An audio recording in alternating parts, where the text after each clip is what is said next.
హైదరాబాద్లో నిమజ్జన వ్యర్థాల తొలగింపు ప్రక్రియ వేగంగా కొనసాగుతోంది. నగరం అణువణువును పారిశుద్ధ్య కార్మికులు శుభ్రం చేసే పనిలో నిమగ్నమయ్యారు. ఇప్పటి వరకు 20,000 టన్నుల అధిక వ్యర్థాలను సేకరించినట్లు బల్దీ అధికారులు చెబుతున్నారు. హుస్సేన్ సాగర్లో 2 రోజులుగా నిర్విరామంగా వ్యర్థాల తొలగింపు ప్రక్రియ కొనసాగుతోంది. ఊరేగింపు మార్గాలు, విగ్రహ ప్రతిష్టాపన ప్రాంతాలు, నిమజ్జన పాయింట్లలో క్లీనింగ్ చేస్తున్నారు. సేకరించిన చెత్తను దాదాపు 600 వాహనాలతో జవహర్ నగర్ డంపింగ్ యార్డ్కు తరలించారు. సేకరించిన చెత్తలో ఎక్కువగా ప్లాస్టిక్ వాటర్ ప్యాకెట్లు, గ్లాసులు, పూలు, ఇతర పూజా సామాగ్రి, డెకరేషన్ మెటీరియల్ ఉన్నాయని జీహెచ్ఎంసీ అధికారులు తెలిపారు.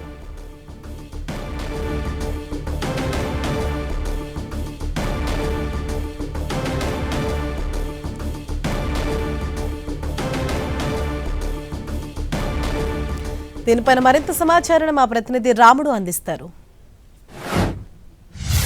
హుస్సేన్ సాగర్ పరిసరాలతో పాటు హుస్సేన్ సాగర్లో ఉండేటువంటి గణేష్ నిమజ్జన వ్యర్థాలన్నింటినీ కూడా జీహెచ్ఎంసీ, హెచ్ఎండిఏ అధికారులు సంయుక్తంగా తొలగిస్తున్నటువంటి పరిస్థితి ఉంది. మనం క్రేన్ నెంబర్ 4 and 5 దగ్గర ఉన్నాం. ఇక్కడ భారీ గణనాథుడి నిమజ్జనం కంప్లీట్ అయింది. భారీ గణనాథుడి నిమజ్జనానికి సంబంధించినటువంటి అవన్నింటినీ కూడా సీకులు మిగతా అంతా కూడా తొలగించినటువంటి పరిస్థితిని మనం చూడొచ్చు. ఇక్కడ జీహెచ్ఎంసీకి సంబంధించినటువంటి మలేరియాకు సంబంధించినటువంటి టీం విభాగం అధికారులు, సిబ్బంది, అదేవిధంగా శానిటేషన్కు సంబంధించినటువంటి సిబ్బంది ఇక్కడికి వచ్చినటువంటి ఇతర వ్యర్థాలను అయితే వాళ్ళు తొలగిస్తుండగా, మరి హెచ్ఎండిఏకు సంబంధించినటువంటి సిబ్బంది ఇన్సైడ్ ఏదైతే వ్యర్థాలు ఉన్నాయో వాటన్నింటినీ కూడా తీసుకువచ్చి వాటన్నింటినీ బయట వేసి ఒక్కొక్కటిగా కట్ చేస్తున్నటువంటి దృశ్యాలను మనం చూడొచ్చు. ప్రధానంగా గ్రేటర్ హైదరాబాద్ పరిధిలో నిమజ్జనం జరిగేటువంటి అన్ని ప్రాంతాల్లో ఇదే విధమైనటువంటి పరిస్థితి ఉంటుంది. ఆ చెరువులో పడ్డేటువంటి వ్యర్థాలన్నింటినీ కూడా తొలగించేందుకోసం అవసరమైనటువంటి చర్యలు వాళ్ళు తీసుకుంటున్నారు. మనం చూస్తే ప్రధానంగా మనం శానిటేషన్కు సంబంధించినటువంటి వర్కర్లందరూ కూడా దాన్ని అంతా కూడా తొలగిస్తున్నటువంటి పరిస్థితి ఉంది.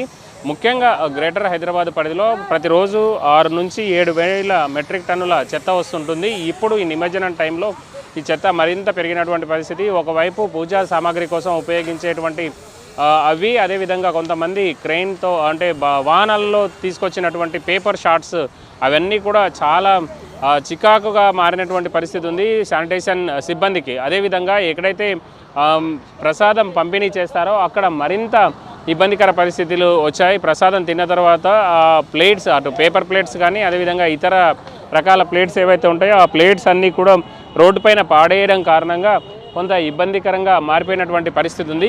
ముఖ్యంగా మనం చూస్తే వివిధ ప్రాంతాల్లో భారీగా చెత్త వచ్చింది. కొన్ని ప్రాంతాల్లో మనం చూడొచ్చు హ్యాబిట్స్ కానీ, అదేవిధంగా గోషామహల్ రోడ్డు, అదేవిధంగా ఓల్డ్ సిటీ ఇటు మొజంజాహి మార్కెట్ ప్రాంతం కూడా వచ్చేటువంటి అన్నీ కూడా ఆ రోడ్లన్నింటిలో కూడా చాలా వ్యర్థాలు వచ్చినటువంటి పరిస్థితి ఉంది. మనం చూస్తే మరొక వైపు పూర్తిగా ఈ విధంగా ఏవైతే వ్యర్థాలుగా మిగిలిపోయి ఉన్నాయో వీటన్నింటినీ కూడా హెచ్ఎండిఏ తొలగించేటువంటి ప్రయత్నం చేస్తుంది. హెచ్ఎండిఏకి సంబంధించినటువంటి సిబ్బంది వాటన్నింటినీ కూడా ఒకటొకటిగా లోపల ఉండేటువంటి కర్రలు కానీ ఇతర వ్యర్థాలను కానీ తొలగించేటువంటి ప్రయత్నం వాళ్ళు చేస్తున్నారు. ముఖ్యంగా గ్రేటర్ హైదరాబాద్ పరిధిలో ఉండేటువంటి చెరువుల్లో కానీ నిమజ్జనం కేంద్రాల వద్ద కానీ వాళ్ళందరూ కూడా పనిచేస్తున్నటువంటి పరిస్థితి ఉంది. ప్రధానంగా మనం చూస్తే గ్రేటర్ పరిధిలో ఉండేటువంటి నిమజ్జన కేంద్రాలైనటువంటి బేబీ పాండ్స్ కానీ, అదేవిధంగా సాధారణంగా ఏర్పాటు చేసినటువంటి చెరువులు కానీ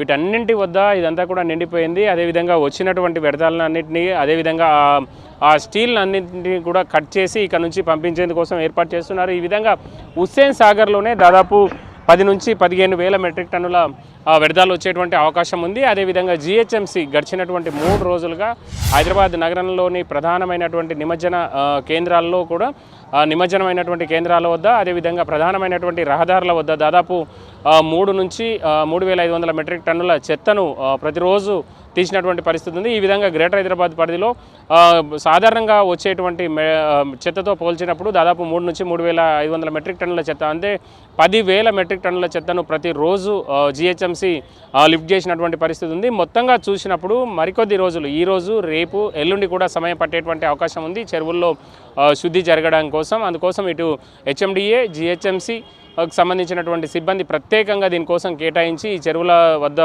ఉండేటువంటి వ్యర్థాలన్నింటినీ తొలగించేటువంటి పనులను చేపడుతున్నారు. కెమెరా పర్సన్ ధనుంజయ్తో రాముడు, 10 టీవీ, హైదరాబాద్.